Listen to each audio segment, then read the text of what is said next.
Shalom saudara-saudaraku, selamat hari Minggu, selamat beribadah. Saudaraku yang dikasihi oleh Tuhan, kita boleh bersyukur pada hari ini kita kembali berjumpa di dalam mendengar renungan firman Tuhan. Nah saudaraku, pada hari ini kita akan belajar kembali kepada kebenaran firman Tuhan.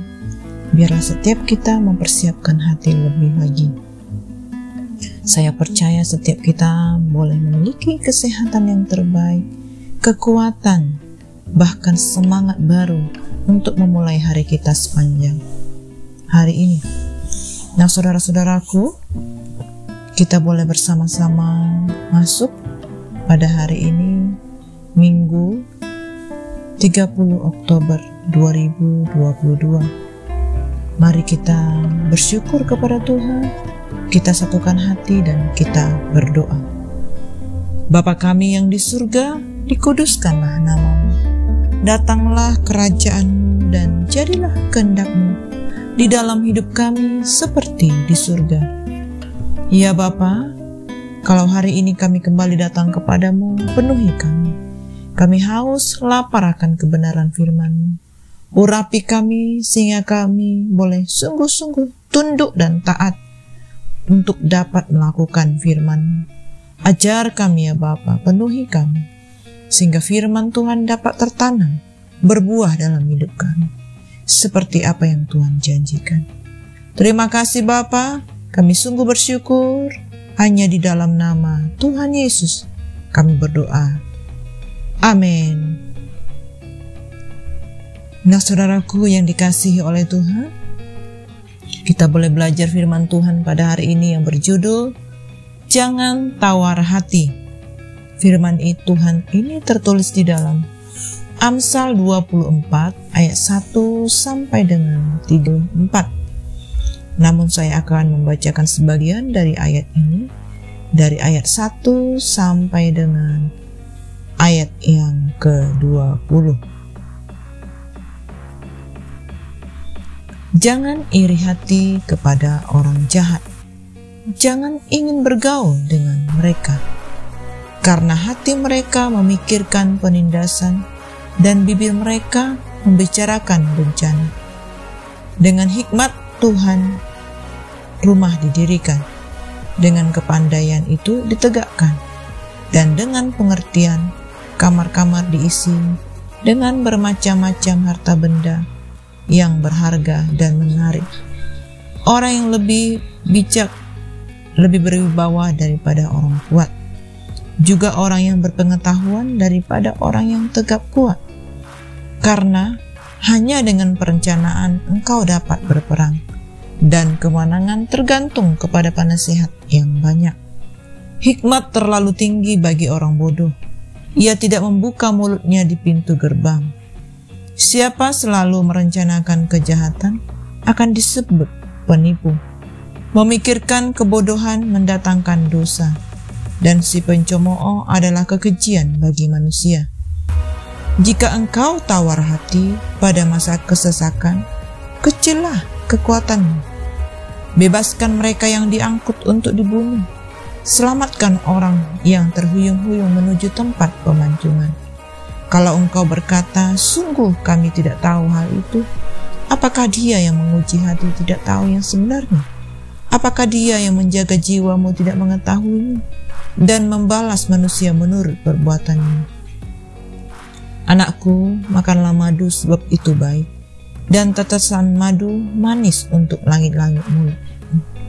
Ketahuilah, demikian hikmat untuk jiwamu. Jika engkau mendapatnya, maka ada masa depan, dan harapanmu tidak akan hilang. Jangan mengintai kediaman orang fasik seperti orang benar seperti orang fasik. Jangan merusak rumahnya.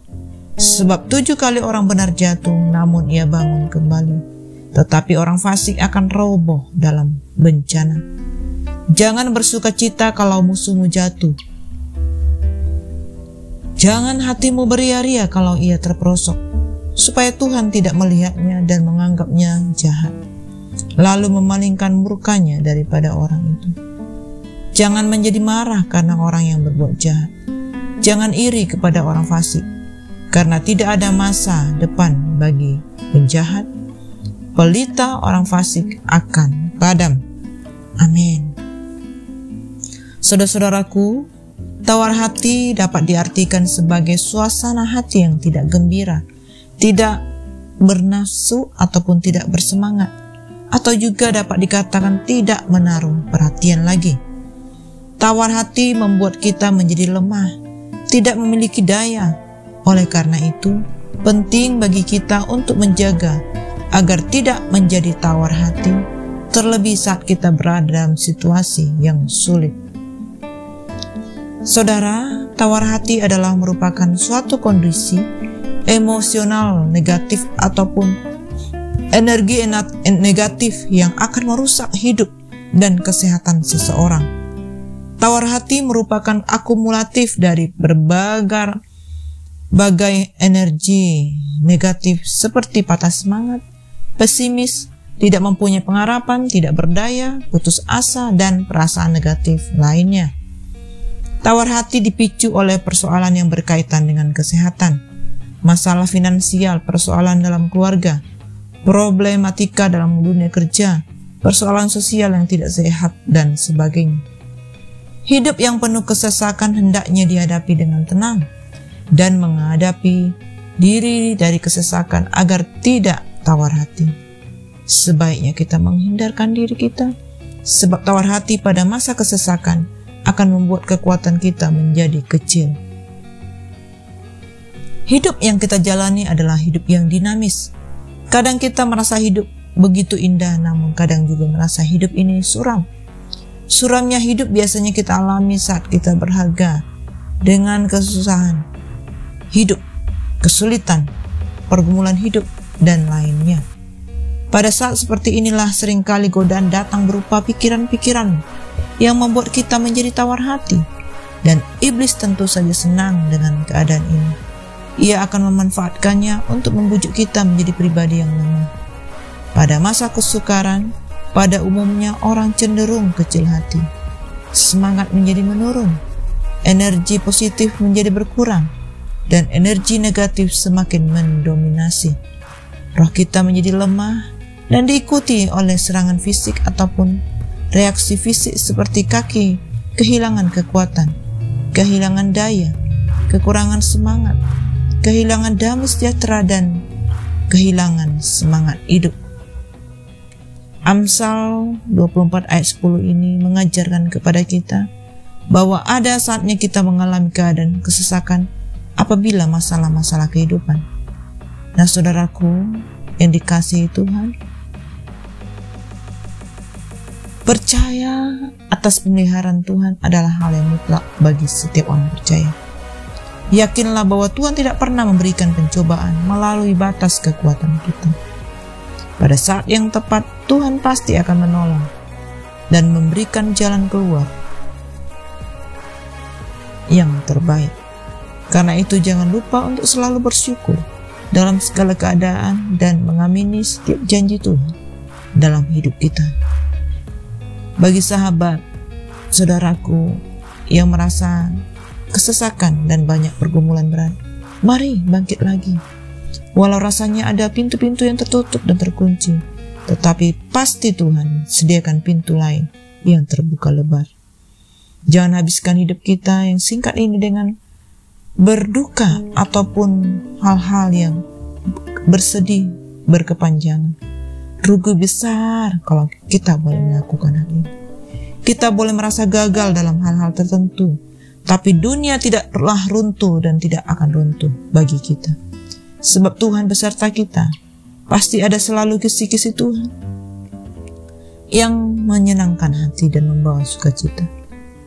Yang jelas Allah Bapa kita adalah sahabat sejati bagi setiap kita, melebihi dari segala apa yang ada di dunia ini. Mari saudaraku, kita persiapkan hati kita seperti firman Tuhan yang berkata, sebab aku ini Tuhan Allahmu, memegang tangan kananmu dan berkata kepadamu, janganlah takut, akulah yang menolong engkau. Amin. Mari saudara-saudaraku, kita satukan hati dan kita tutup di dalam doa. Bapa kami yang sungguh baik, kami bersyukur buat hari ini. Engkau berikan kami kesempatan baru untuk kami boleh menyenangkan hati Tuhan, melakukan aktivitas kami sepanjang hari ini.